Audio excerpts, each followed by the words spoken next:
Extended story summary approx. 3,000 to 4,000 words. The story unfolds at a moment when long-buried tensions finally surface, forcing every character to confront the consequences of choices made in the name of protection, revenge, and family loyalty. At its core, the narrative revolves around Merkin, caught between her father Haydar Yildirim and her husband Ates Karahan, as truths emerge that permanently alter her understanding of justice, love, and belonging. The revelation, a father's crime. The emotional center of the story begins with Merkin confronting her father, Haydar Yildirim, after discovering the truth behind Ates' kidnapping. What begins as confusion quickly turns into shock and disbelief when Haydar admits, without hesitation or remorse, that he orchestrated Ates' abduction. His justification is chilling in its calmness. He claims he wanted to teach Ates a lesson, believing that Ates deserved punishment for disrupting their lives and bringing chaos into the family. Haydar frames his actions as retaliation. He reminds Merkin of the suffering the family has endured since Ates entered their lives: wrongful arrests, public humiliation, violence, and the death of morale.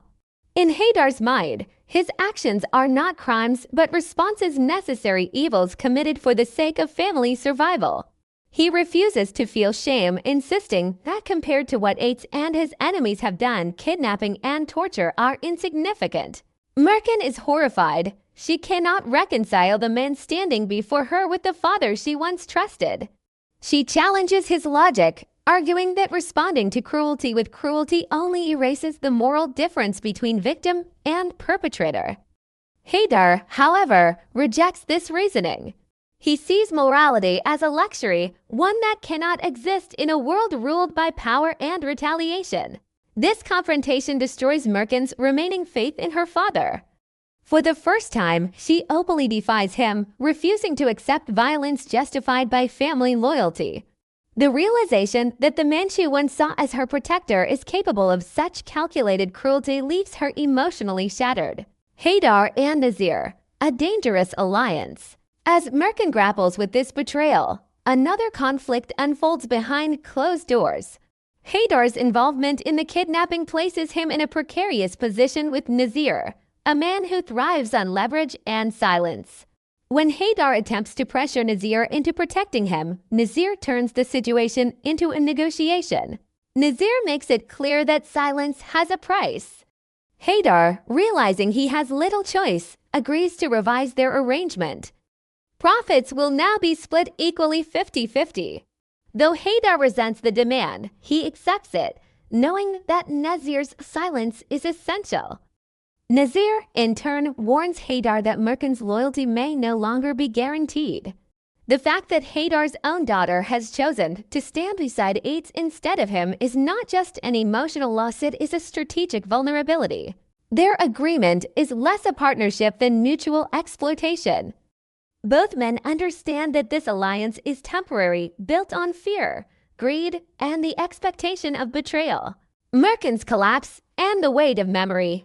Emotionally overwhelmed, Merkin seeks refuge in memory. She reflects on her childhood, recalling a father who once embodied safety and devotion. She remembers how Haydar cared for her during illness, how he created joy within the confines of their home, even turning their living room into a makeshift cinema when she was too sick to go out. These memories deepen her pain. The contrast between who Haydar was and who he has become is unbearable. Merkin mourns not only the loss of trust, but the loss of innocence, both her own and her family's. She realizes that the past she longs for may never have been as pure as she believed, only protected by her childhood perspective. Returning to life, Ates and Merkin at the company. Despite being injured, Ates insists on returning to work. Merkin initially protests, worried about his health, but eventually accompanies him, determined to watch over him. Their dynamic shifts subtly. Merkin becomes protective, assertive, even commanding traits that mirror Ates' own temperament. At the company, life continues with an uneasy normalcy. Meetings are held, documents signed, coffee prepared. Beneath the surface, however, everyone is aware that something fundamental has changed. Aitz's presence commands attention. His survival has shifted power dynamics. Mirkin, meanwhile, is welcomed warmly by colleagues who express relief at seeing her safe. These interactions highlight her dual role, both vulnerable and resilient, deeply wounded yet still standing. Malik, love, departure, and confession. Parallel to the main conflict is the emotional arc involving Malik, initially believed to have left. Malik reappears, revealing that he never truly went away. His bond with Mirkin resurfaces, culminating in a heartfelt confession. Malik admits that his feelings for Mirkin never faded and that leaving was not a choice but a forced decision. He reveals that Zara threatened him if he did not end his relationship with Mirkin, she would expose them to Muzayan. Fearing for both their livelihoods, Malik sacrificed their relationship. His letter, filled with longing and regret, devastates Mirkin. She realizes that her emotional withdrawal has hurt those who cared for her, even unintentionally. When Malik confesses in person, Mirkin finally admits the truth. She has always loved him, but fear and pressure forced her into silence. Their reunion is tender yet fragile, built on honesty but shadowed by danger. Muzayan's descent into violence. The story reaches one of its most intense moments with Muzayan's breakdown. Consumed by hatred toward the Yıldırımlar and convinced that Mirkin is manipulating Aitz, Muzayan arrives armed with a knife.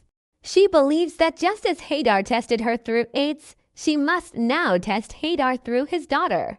Muzayan sees herself as a protector willing to become a monster for her children. Her logic mirrors Haydar's violence justified by love. This parallel is deliberate and disturbing. Aitz intervenes decisively. He positions himself between Mirkin and the threat, declaring unequivocally that Mirkin is his wife and that no one will harm her. His loyalty is absolute. He challenges Muzayan's narrative, insisting that Mirkin is innocent and that she risked her life to save him. This confrontation marks a turning point. Aitz no longer merely survives violence, he defines boundaries. His authority is no longer reactive, it is declarative. The cost of loyalty. In the aftermath, Mirkin is shaken but unharmed. Aitz tends to her, reassuring her that he will always protect her. Their bond deepens, forged not through comfort but through shared danger. Trust between them becomes unconditional. Meanwhile, family divisions widen. Haydar realizes that he has lost his daughter's trust.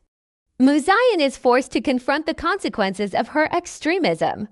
The older generation's obsession with vengeance is now mirrored and rejected by the younger one. Secondary conflicts and dark humor. Interwoven throughout the narrative are moments of dark humor and mundane conflict, arguments over food, casual workplace banter, and absurd debates about how to eat lahmacun. These scenes serve a crucial purpose. They humanize the characters and provide contrast to the surrounding violence. They also highlight a recurring theme: life continues, even amid chaos. People argue about trivialities while their world is quietly unraveling. Thematic resolution, cycles of violence. By the end of the episode, the story makes its central argument clear. Violence justified by love is still violence. Revenge framed as protection still destroys families. The older generation Haydar and Muzayan believes in sacrifice through cruelty. The younger generation Mirkin and Aitz begins to question whether survival must always come at the cost of humanity. Mirkin stands at the heart of this transformation. She refuses to forgive blindly, yet she refuses to become what she condemns. Her journey is not toward vengeance, but toward moral clarity, even if it means losing her family in the process. Aitz, once driven primarily by power and retaliation, now redefines strength as protection rather than domination. His final moments with Mirkin emphasize reassurance, care, and restraint, qualities absent in those who claim to act for family. The episode closes without full resolution. Alliances remain unstable, threats persist. But something irreversible has occurred. The illusion that violence can preserve family has been shattered. What remains is a fragile hope that love, once separated from control and fear,